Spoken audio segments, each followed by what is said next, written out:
2024 के लोकसभा चुनाव का जो भी सर्वे है वो ये कहता है कि 2024 में मोदी जी तीसरी बार देश के प्रधानमंत्री बनने जा रहे हैं और भारतीय जनता पार्टी पिछली बार से ज्यादा बहुमत के साथ सत्ता में वापसी हो रही है। इसी सर्वे को ध्यान में रखते हुए जैसे ही ये सर्वे आए हैं, विपक्ष एकदम बौखला गया है, क्योंकि विपक्ष में अधिकतर विपक्ष ऐसा है जो कोई ईडी में फंसा है, कोई सीबीआई के केस में फंसा है, किसी के ऊपर भ्रष्टाचार के केस हैं, किसी के ऊपर अपहरण के केस हैं, किसी के ऊपर हत्या के केस हैं। और इसलिए वो गांव वाली कहावत है कि चोर चोर मौसेरे भाई, ये सब मिलकर के ये चाहते हैं कि सारे भ्रष्टाचारी यदि एक हो जाएं तो एक ईमानदार को हम सत्ता से हटाने में कामयाब हो सकते हैं। एक के बाद एक विपक्षी दल अपना बयान दे रहे हैं। इसमें ममता बनर्जी का जो बयान आया है वो वाकई में बहुत खतरनाक बयान है। ममता बनर्जी ने कोलकाता में टीएमसी के कार्यकर्ताओं को संबोधित करते हुए अपना जो उनका विधानसभा चुनाव का एक एजेंडा था, ई बार खेला होबे, उसी नारे को रिपीट किया है और उन्होंने कहा कि 2024 में हम एक खेल खेलेंगे और जब हम मिलकर के ये खेल खेलेंगे तो भारतीय जनता पार्टी कैसे वापस करेगी। इसलिए ममता बनर्जी का ये जो बयान आया है कि हम मिलकर के एक खेल खेलेंगे, उसमें उन्होंने नाम लिया कि नीतीश कुमार, हेमंत सोरेन, अखिलेश यादव और हम सब मिलकर के इस बार खेला खेलेंगे।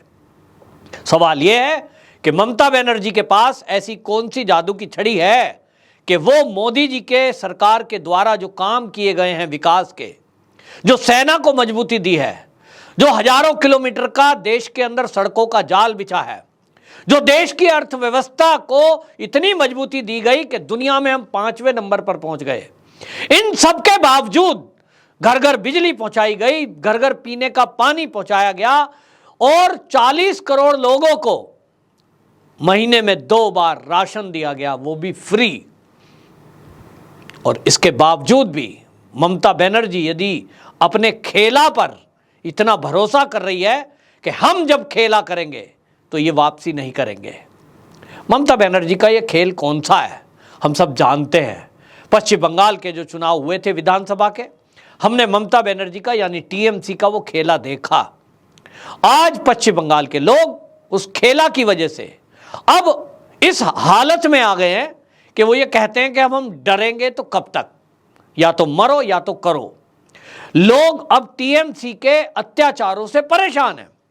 पश्चिम बंगाल से ऐसी आवाजें अक्सर आती हैं, सोशल मीडिया पर लोग जुड़ते हैं, आइडेंटिटी अपनी छुपाते हैं, क्योंकि उनका कहना है कि यदि हमारे बारे में ये पता लग जाए कि हम कौन हैं और कहाँ रहते हैं तो टीएमसी के गुंडे और ममता की पुलिस हमारे ऊपर फर्जी केस लगाकर हम ही को जेल में डाल देंगे, नहीं तो गुंडे आकर के हमारी पिटाई करेंगे, हत्याएं कर सकते हैं, घर में आग लगा सकते हैं, बिजनेस नहीं करने देंगे। और टोलाबाजी कटमनी जो देनी पड़ रही है, इससे सब परेशान हैं। लोग कहते हैं कि कम्युनिस्टों के शासन में जो नहीं था वो आज ममता बनर्जी के राज में हमको झेलना पड़ रहा है। तो ममता बनर्जी को अपना खेला पर भरोसा है। खेला माने हिंसा। पश्चिम बंगाल के विधानसभा चुनाव में जो हिंसा हुई, ममता बनर्जी को लगता है कि इसी हिंसा के सहारे वो सत्ता में 2024 में वापसी कर सकते हैं। और ममता बनर्जी को यह पता है कि उनका आधार जो टीएमसी के कार्यकर्ता हैं वो केवल पश्चिम बंगाल में है और इसलिए उनको अन्य राज्यों के खेला करने वाले राजनीतिक दलों की मदद की जरूरत है। और इसीलिए उन्होंने नाम लिया झारखंड के हेमंत सोरेन का। वो भी फंसे हुए हैं, सीबीआई का केस है, ऑफिस ऑफ प्रॉफिट मामले में उनकी मान्यता सदस्यता विधानसभा की जाएगी और जाएगी तो सत्ता जाएगी। और इसीलिए वो भी एक हैं, खनन मामले में फंसे हैं।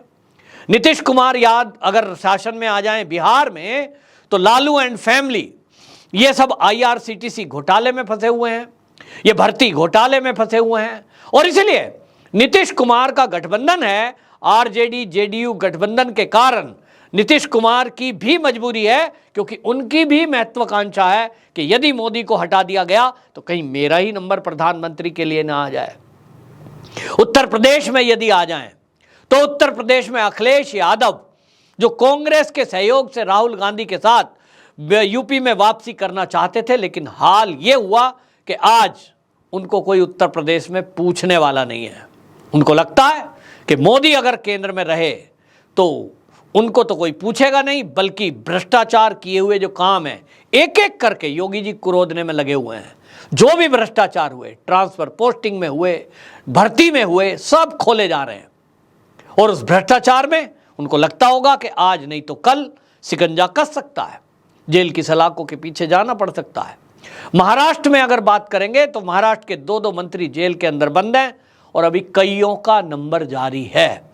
तो वहां से चाहे उद्धव ठाकरे की शिवसेना हो, चाहे एनसीपी हो, दोनों दल ये चाहते हैं कि किसी तरह बस मोदी हट जाए, ये 2024 में दोबारा ना आ पाए। और इसलिए ममता बनर्जी ने जो खेला होवे का नारा 2024 के लोकसभा चुनाव के लिए दिया है, उस खेला में जो उन्होंने खिलाड़ी भर्ती किए हैं उसमें एनसीपी के शरद पवार हैं, शिवसेना का फैसला होगा लेकिन उद्धव ठाकरे उसमें शामिल हैं, इसी में अरविंद केजरीवाल दिल्ली से शामिल है, इसी में झारखंड से हेमंत सोरेन खिलाड़ी के रूप में शामिल करने का प्लान है, और यूपी से अखिलेश यादव को इस प्लानिंग में शामिल करने का ममता बनर्जी का ख्वाब है। इसी में जयंत चौधरी, ये पश्चिमी उत्तर प्रदेश के क्षेत्र से इसको शामिल करने का प्लान है। और इसी खेल में ये चाहते हैं कि कश्मीर और जम्मू रीजन में जो चुनाव होने हैं वहां भी महबूबा मुफ्ती और फारूक अब्दुल्ला जैसे खिलाड़ी भी इस खेल में शामिल हो जाएं। और इसीलिए उनको लगता है कि ये जो देश है पूरा, इस देश में अराजकता का ऐसा माहौल बनाया जाए, इस तरह के दंगे और फसाद किया जाए, इस तरह से सड़कों को घेर कर बैठा जाए, जगह जगह शाहीन बाग बनाए जाए। और उसके लिए राहुल गांधी भारत जोड़ो यात्रा के नाम पर भारत तोड़ो यात्रा निकालने के लिए प्लानिंग कर चुके हैं। कंटेनर तैयार किए जा रहे हैं, 60 से अधिक कंटेनरों को तैयार किया जा रहा है पाकिस्तान के प्रधानमंत्री इमरान खान की तर्ज पर। और ये सारे मिलकर के एक टीम बना रहे हैं जिसका नेतृत्व कौन करेगा ये तो अभी भविष्य तय करेगा। लेकिन ममता बनर्जी ने घोषणा कर दी है कि इस बार 2024 के चुनाव में अब ये पूरे देश में खेला करेंगे। अब हमको समझना है, ये देशवासियों को समझना है कि जो विधानसभा चुनाव पश्चिम बंगाल के हुए थे वहां टारगेट किसको किया गया? क्या आपने सुना कि एक भी बांग्लादेशी घुसपैठिया या रोहिंग्या का घर जलाया गया? आपने सुना कि कोई भी रोहिंग्या और बांग्लादेशी घुसपैठिए को ममता बनर्जी की सरकार में पुलिस ने पकड़कर किसी अपराध में जेल में डाला? नहीं सुना होगा। सुनने में जो खबरें आई वो खबरें हिंदुओं के घर जलाना, आरएसएस के कार्यकर्ताओं को मारना, बीजेपी के कार्यकर्ताओं पे हमले करना, ये खबरें सुनी थी। और इसलिए ये ममता बनर्जी की तैयारी यदि पूरे देश में इसी तरह दंगे कराकर, अराजकता फैलाकर मोदी सरकार को बदनाम करना, भारतीय जनता पार्टी की जिन जिन राज्यों में सरकारें हैं वहां अराजकता का माहौल पैदा करके भारतीय जनता पार्टी को बदनाम करना, ये प्लानिंग है, तो फिर इसमें भारतीय जनता पार्टी, उनका नेतृत्व, केंद्र सरकार और राज्य में जहां जहां भारतीय जनता पार्टी की सरकारें हैं उनके साथ साथ आप और हम देशवासियों को भी सोचना होगा कि क्या इस देश में जो सरकारें बनेंगी उसको ऐसे कम्युनिस्ट विचारधारा के लोग, अर्बन नक्सली, खेला करने वाले, हिंसा करने वाले लोग, सड़कों पर शाहीन बाग बनाने वाले लोग, सड़कों को घेर कर सत्ता में बने रहने के लिए, भ्रष्टाचार को पीछे छुपाने के लिए इस तरह की अराजकता का माहौल करने वाले लोग वो सत्ता में आएंगे? या देश की आर्थिक उन्नति करके आत्मनिर्भर भारत बनाना और भारत को विश्व गुरु बनाना, हिंदू राष्ट्र बनाना, इस तरह के लोगों को हम सत्ता में लाएंगे? ये फैसला लोगों को करना है। लेकिन ममता बनर्जी की खेला होबे की घोषणा के साथ हम लोगों को यह भी तैयारी रखनी है कि पूरे देश में ये जो देश को बांटने वाले लोग हैं, नफरत की राजनीति कर सत्ता में वापसी करने का सपना जो लोग देख रहे हैं, इनका मुकाबला हमें खुद भी जनता को करना होगा। और उसके लिए अपनी तैयारी इस तरह की करनी होगी कि कोई ऐसा अराजकता फैलाने वाला तत्व हमारी मानसिकता को ना हिला पाए, हमारे इरादों को ना डगमगाने पाए और हम कहीं भी किसी ऐसी षड्यंत्र का शिकार ना बन पाए, इसके लिए सतर्क रहना है। वंदे मातरम।